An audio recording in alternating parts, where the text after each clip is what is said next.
Welcome back, everybody. This is, again, our TSSA Talk series. We're here at the historic Exit Inn in Nashville, Tennessee. Great music venue. I've seen a bunch of shows.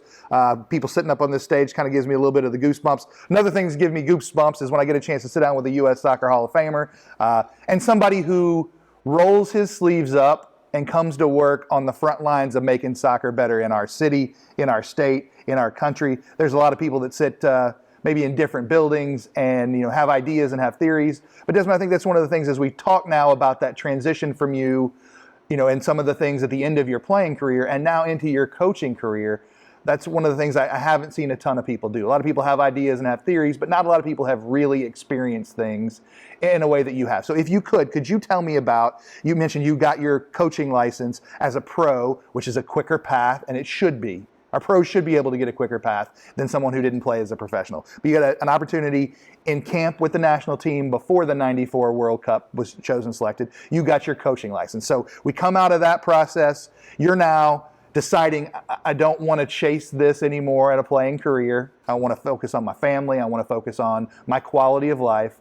I don't necessarily want to be an MLS coach because we all know they get fired with too many losses right in a row. Yes. You don't always have complete control because of the things the league controls, because of the things the front office controls. You're going to cook the meal, but you can't necessarily pick the groceries. So you've decided continuing to play is not my path. Coaching as a professional in that league is not my path. You're a licensed coach. Take me from there to today to now, what's going to be the future?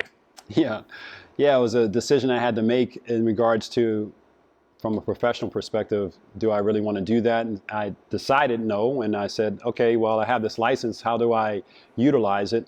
And then still give back to the sport and still try to help move us as a country, move us forward in terms of development of players first from a soccer purist perspective. And I started at the youth level. One of the families that we were going to church with had a kid. They knew me and had a kid, had a team, and said, hey, can you come out and just see my kid play? And went out to see him play, and we're still friends today, as a matter of fact. And so I went out to see him play, and I'm thinking, oh my God, these guys don't know what they're doing. This is the same stuff I was doing when I was a kid, when I started at 11 years old. I mean, it's the same stuff. So now I got my license, now I got the experience. So I'm complaining, I'm critiquing. So he says, why don't you come on and help us coach? So I said, oh, I got my license. Well, okay, I'll do it. So that was my very first team. And we're talking about 1997. Yeah, 97. Yeah, a long time ago. So I take the first team. I'm in North Carolina. I moved to North Carolina because that's a great place to raise your kids and it's wholesome. I'm looking for Opie around the corner. It was great. So I started coaching there and then started realizing, okay, well, I can teach them what I know, but do I have an identity? Do I have a style of play? And I got an idea, but it set me on course to start crafting a coaching philosophy and style. There's one to development of players, and then from there, development of a team. And so it's taken me a good 25 years to grow in all of that and see all that's going on and say, okay, where can I get players that, one, I don't have to introduce the sport to, get them to fall in love with it. And so that has always taken me and gravitate to, okay, where's the talent? Where are they playing pickup? And so, boom, I saw this kid and I recruited him to my team. And that's what you do. So over the course of it, over a 25-year period, what I've been able to experience has been that, again, I knew we had talent, American talent, and then, imported a talent that's American now because they're here, imported culture, a culture for soccer, okay? And everybody else around the world calls it football and all of that, but we call it soccer, okay? I'm an American. And so how do we take that, craft that, and take it to the different levels and go through all the tournaments, go through all the leagues, what's the best league, and everything is morphing and changing, and the ground is shifting beneath us, even as we speak today, as it pertains to youth soccer in America. So youth soccer in America is one thing. Developing soccer players is another thing in America. So how do we put those two together to push us forward? So when I have had this experience at the youth level, at the college level, at the academy level, at the tournament level, and touring teams in and out of the country. All of these areas where you can take top players and then move them on. I can honestly say that, look, we're still, I believe, 25 years away from really producing top talent. No matter whether we go into the urban areas and extract the top talents, what we have a problem with, or a hurdle that we have to overcome, is the fact that we don't have a formulated infrastructure by which you can plug in that top talent for them to matriculate to wherever they're supposed to be. And in my mind, that means world-class talent. Okay, so we have the young players now, young Americans now, that have moved from MLS academies, okay, that's supposed to be the route to the pros. Pulisic, McKinney, Josh Sargent, all from the U17 national team, Tyler Adams in the Red Bull system. Everybody outside the country recognizes that we have talent. They come and get the talent at the right age, still moldable. Plug it into an infrastructure, a system, a culture. 1-2 years, their value goes up, boom, they were top clubs. And hopefully they are able to come back and play for our national team and carry us forward. But what are we doing here? And so we've made strides. MLS has definitely made strides from the start of 1996 to now, no question, okay? I can drive around and there are actual soccer-specific stadiums, not football stadiums, soccer-specific stadiums, and beyond that, there are training grounds. I mean, I was just up at Louisville City FC. They're building their own training grounds. Louisville City FC. We have a professional team in Nashville, Tennessee. I would never have imagined that, ever. Okay? Okay, come on. I'm not a country singer. I'm not a country performer, but we have it here in Nashville. And so it gives us the opportunity as Americans to stamp our identity on the sport, even through the MLS and its growth. But I truly believe that it's still 25 years away. And in that, I'm saying 25 years away from guys like me, first soccer, who have experienced it outside of the country, have seen it, and now are integrated into positions of coach, manager, scout, president of professional football clubs. And then guys like me that are black players who have experienced it, who are going to get an opportunity to then navigate themselves into a different arena of professional sports in this country, to the extent that more kids can see somebody like them and aspire, like I did, aspire to maybe not just be a soccer player, but maybe they just want to be a coach. Maybe they just want to be an administrator. Maybe they just want to be a marketing ace in a professional sports arena and be around the game. And then the culture is what I'm really after. The culture, we're still cultivating the culture of being an American soccer person, okay? And this is what it really means. And it's a big country. So, born in DC, I'm from DC. It's a different culture in DC than it is here in Nashville, which is different than Austin, Texas, which is different than Orange County, California, which is different than Minnesota. Okay, so all of them are relevant as it pertains to being an American. Every last one of them is relevant. So then how do we take pieces of that to create a national identity in which we're producing American players, and the kids who happen to come from Nashville, Tennessee, or come from Miami, Florida, or come from San Diego, California. So that's what I'm after moving forward in terms of vision for the sport, and then giving of myself. Rolling up my sleeves and just giving of myself. I'm passionate about it because it's part of my life. It's given me such a great life. I had a wonderful career. Probably could have gone further in terms of time and space, but I have nothing to complain about.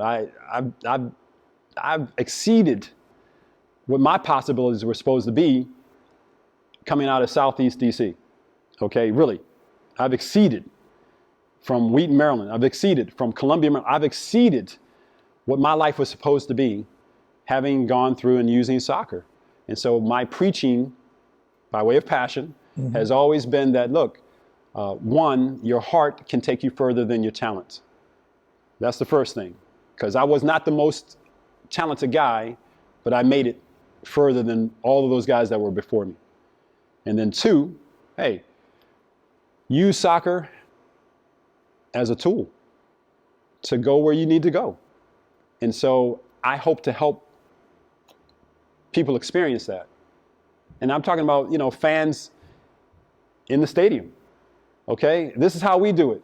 Okay, instead of, the scarf, we're in Nashville, Tennessee. Do I need a scarf in Nashville, Tennessee? Give me a towel. Shoot, SEC territory, baby.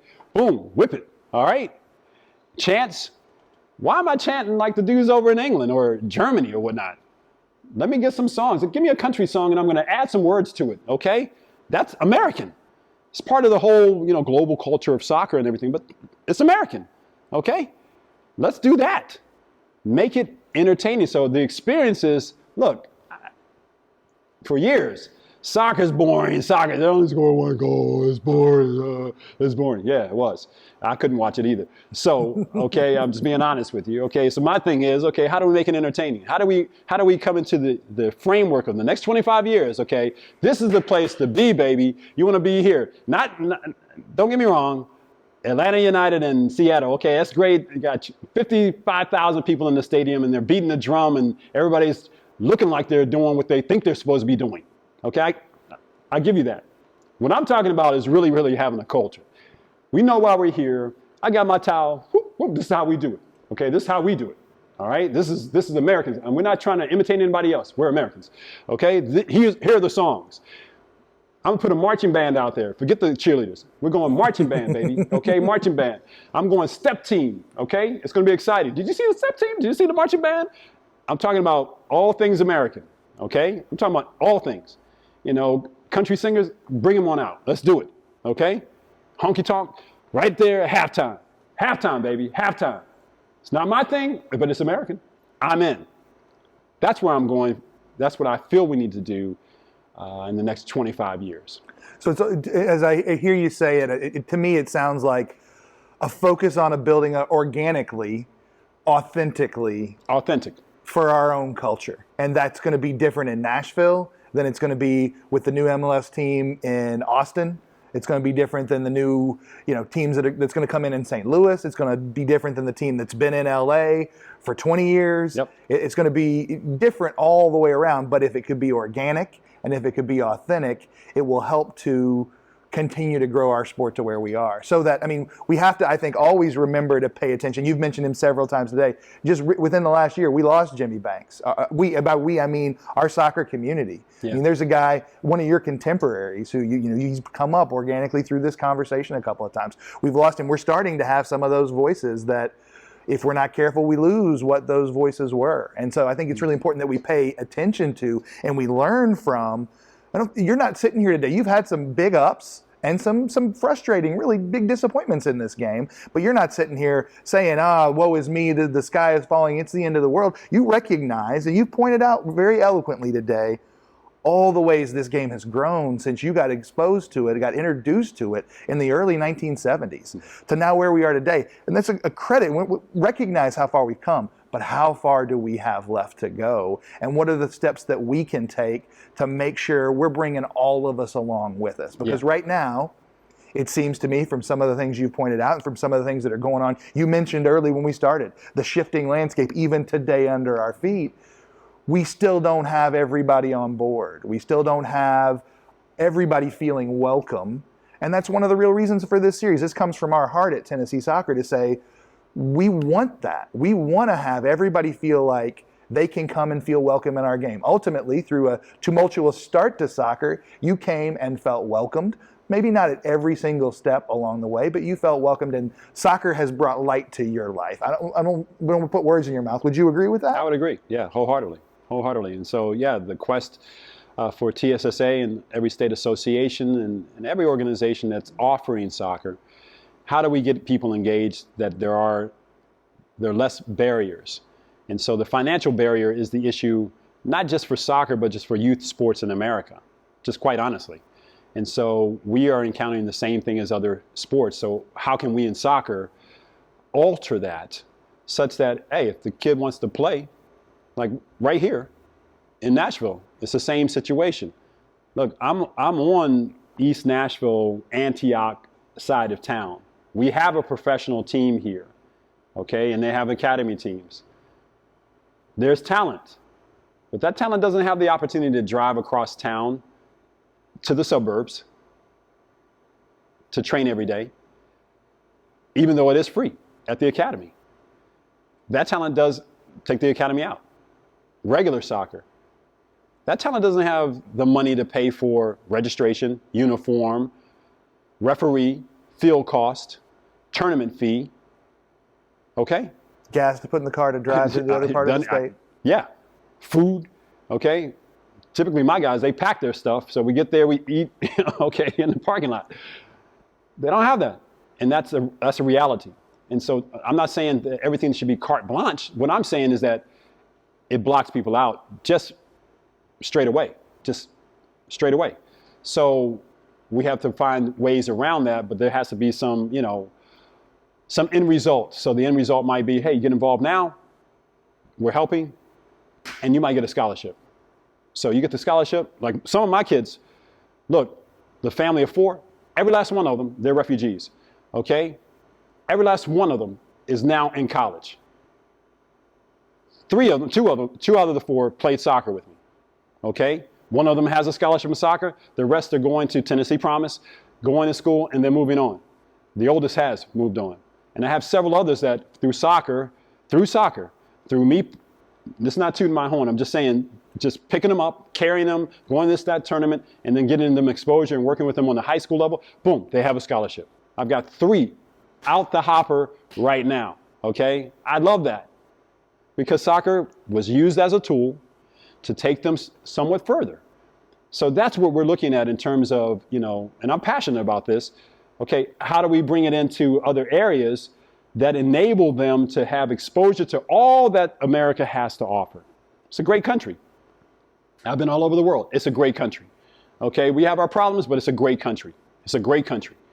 So soccer now, how do we offer that? Because we offer the door to the world. Soccer offers the door to the world. I'm living testimony. So how do we offer that to other individuals? To take it as far as they can, and wherever God wants them to go, man, boom. We've just been a small part of that, assisting that, teaming up and just helping. Man, it overjoys me, not just only for my own kids. I'm doing my part for my kids, but now I'm talking about all my players, man. Okay? All my players. Carlos Salcedo, national team. Mexico. Will Trapp, one of my guys. Okay? It was Inter Miami. Okay? MLS. Roman Gall, Malmo. Picked him up when he was 12. Okay? Picked him up 12. Dude played with the national team one time. So I can point and say, Felipe Hernandez, Sporting Kansas City. Okay? From Murfreesboro, Tennessee. From Murfreesboro, Tennessee. Of all places. Murfreesboro. That's what I'm talking about. Doesn't matter where you're from. Okay? He made it. So how many more are over here? I'm just talking about Nashville right now. Okay? Nashvilleian. Well, Desmond, as we wrap up here today, I can't thank you enough. You've been a part of our soccer community here in Nashville for a while. We know you're here with us. You're a long-term Nashvilleian moving forward. We're excited to take this step. This is a conversation that didn't start today. This is a conversation that's been going on. It needs to continue, and we're just happy, appreciate you spending some time sharing with us some of your experiences so we can help to shine a light on some places that need some light, and we can bring some more people into this game that we both and many of us watch and all love. Thank you guys for watching us here at TSSA Talks. Thank you to Desmond Armstrong. Thank you to the folks of the Exit In. We're looking forward to having you come back and see our next episode as well. We'll talk to you soon.